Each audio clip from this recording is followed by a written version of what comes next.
చేవెళ్లలో మాజీ మంత్రి కేటీఆర్ మాట్లాడుతున్నారు. ఇప్పుడు లైవ్ వచ్చుతాం. ఆ రోజు నిండు శాసనసభలో అవమానం చేసిండు. ఇవాళ నేను ఒకటే విజ్ఞప్తి చేస్తా ఉన్నా మీ అందరికి. ఇదంతా ఎందుకు చేస్తున్నాడంటే ఒక్కటే కారణం, రుణమాఫీ మీద చెప్పే ముఖం లేదు, 6 గ్యారెంటీల గురించి మాట్లాడే దమ్ము లేదు, ప్రజలకు ఇచ్చిన వాగ్దానాలు ఏమైనాయి రేవంత్ రెడ్డి అంటే చెప్పే సమాధానం చెప్పే సత్తా లేదు. 49,000 40,000 ఎట్లయింది, 40,000 31 ఎట్లయింది, 31 26 ఎట్లయింది, 26కి వెళ్ళి మొన్న 15 ఆగస్టు నాడు ఖమ్మం పోయిండు. అక్కడ పోయి ఏం చెప్తాడు, అయిపోయింది రుణమాఫీ 100% అయిపోయింది అన్నాడు.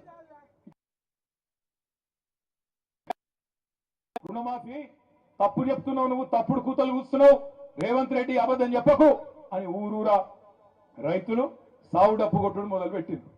బ్యాంకుల కాడ లొల్లి, ప్రభుత్వ కార్యాలయాల కాడ లొల్లి, గ్రామ పంచాయతీల కాడ లొల్లి, రైతు వేదికల కాడ లొల్లి, ఎక్కడికక్కడ రైతులు కదిలే వరకు భయం పట్టుకున్నది రేవంత్ రెడ్డికి. నేను సవాల్ చేసిన, నీ మాటల్లో నిజం ఉంటే నీ ఊరు సొంత ఊరు కొండారెడ్డిపల్లె వంగూరు మండలం